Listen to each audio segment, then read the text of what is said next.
Hi hello friends, എല്ലാ കൂട്ടുകാർക്കും പുതിയൊരു റിവ്യൂയിലേക്ക് സ്വാഗതം. അങ്ങനെ ഇന്നത്തെ എപ്പിസോഡ് ലാസ്റ്റ് കാണിച്ചത് നമ്മുടെ രതീഷ് വീട്ടിൽ തിരിച്ചെത്തുമ്പോഴേക്കും ആരും ഉള്ളിലുള്ള പോലെ തോന്നുവാണ്. ഇത് വല്ല കള്ളന്മാരാണോ എന്ന് വെച്ചിട്ട് രതീഷ് വാതിൽ മുട്ടുമ്പോൾ നമ്മുടെ അമ്മുമ്മ വാതിൽ തുറക്കാട്ടോ. പ്രകാശൻ അവിടെ കിടന്ന് റെസ്റ്റ് ചെയ്യാണ്.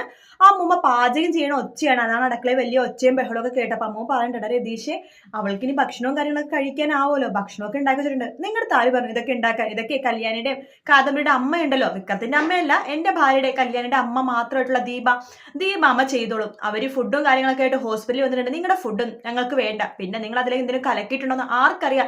അതിന് പോലും മടിക്കാത്ത ആൾക്കാരല്ലേ നിങ്ങളെന്ന് പറയുമ്പോൾ എടാ രതീഷ് അങ്ങനെ പറയലടാ. അല്ല, നിങ്ങളുടെ താര് പറഞ്ഞു എന്റെ വീട്ടിൽ കയറണ്ട്, ഇറങ്ങിപ്പോ എന്ന് പറയാണ്. എടാ രതീഷ് നമുക്ക് വേറെ സ്ഥലവും ഇല്ലടാ. വേറെ സ്ഥലം ഇല്ലെങ്കിലും നിങ്ങൾ വല്ല തറയിൽ കിടന്നാലും അതുപോലെ തന്നെ റോഡ് സൈഡിൽ കിടന്നാലും എനിക്കൊരു കുഴപ്പമില്ല. ഇനി അങ്ങോട്ട് തീർന്നു പോയാലും കുഴപ്പമൊന്നുമില്ല. നിങ്ങൾ മര്യാദയ്ക്ക് കിടന്ന് പോവാൻ നോക്കുന്നു പറഞ്ഞ് പിടിച്ച് തള്ളുവാണ്. അങ്ങനെ രണ്ടുപേരും അവിടെ നിന്ന് ഇറങ്ങി പോകട്ടെ. പക്ഷെ ഇവർക്ക് രണ്ടുപേർക്കും അറിയില്ല അവരുടെ രാജകുമാരൻ ഹോസ്പിറ്റലിൽ അഡ്മിറ്റ് ആണെന്നുള്ള കാര്യം.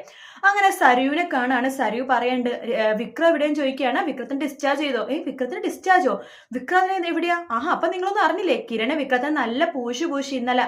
വിക്രം ഹോസ്പിറ്റലിലാണ്, കയ്യും കാലൊക്കെ ഒടിഞ്ഞു കിടക്കുക. നിങ്ങൾ കിടന്ന അതേ അപ്പുറത്തെ റൂമിലാണ്, 9 നമ്പർ. 9ാമത്തെ വാർഡിൽ അവനായിരുന്നോ? ഇടക്ക് ബഹളമൊക്കെ കേട്ടായിരുന്നു, കരയുടെ ഒച്ചയൊക്കെ. അത് അവന്റെയാണെന്ന് പറയണം. അങ്ങനെ അവർ വീണ്ടും ഹോസ്പിറ്റലിലേക്ക് പോവാണ്. വിക്രം അവിടെ ചതഞ്ഞൊടിഞ്ഞ് കിടക്കുക കേട്ടോ. പക്ഷെ വിക്രം പെട്ടെന്ന് തന്നെ റിക്കവർ ആവുന്നുണ്ട്. അതിനുശേഷം വിക്രം സരുവിനെ കൊടുത്ത വാക്ക് പാലിക്കാൻ വേണ്ടി പുറപ്പെടുവാണ്, കിരണിനെ ഇല്ലാതാക്കാൻ വേണ്ടിയിട്ട്. അങ്ങനെ ഒരുപാട് പ്രാവശ്യം വിക്രവും പ്രകാശനൊക്കെ ഈ പ്ലാൻ ചെയ്യാൻ വേണ്ടി ശ്രമിച്ചിട്ടും എല്ലാം പരാജയപ്പെട്ടു പോവുകയല്ല ചെയ്തത്. പക്ഷെ ഈ പ്രാവശ്യം ചെറുതായിട്ടെങ്കിലും വിജയിക്കുന്നുണ്ട് കേട്ടോ.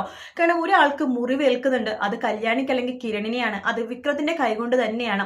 അപ്പൊ അതുകൊണ്ട് തന്നെ വിക്രത്തിന് നല്ല തക്കതായിട്ടുള്ള ശിക്ഷ അതിനെ കിട്ടുമെന്നുള്ള കാര്യത്തിൽ ഒരു സംശയമില്ല. പക്ഷെ അത് കല്യാണിക്കാണോ കിരണിനെയാണോ ആ അപകടം പറ്റുന്നതെന്നുള്ളത് നമുക്ക് ഈ ആഴ്ചത്തെ പ്രൊമോയിലെ അറിയാൻ പറ്റുള്ളൂ. എന്തായാലും കാത്തിരുന്ന് കാണാം. വീഡിയോ ഇഷ്ടപ്പെട്ടെങ്കിൽ ലൈക്ക് ചെയ്യുക, സബ്സ്ക്രൈബ് ചെയ്യുക, കമന്റ് ചെയ്യുക. മറ്റൊരു വീഡിയോ ആയിട്ട് വീണ്ടും കാണാം. Take care, bye bye.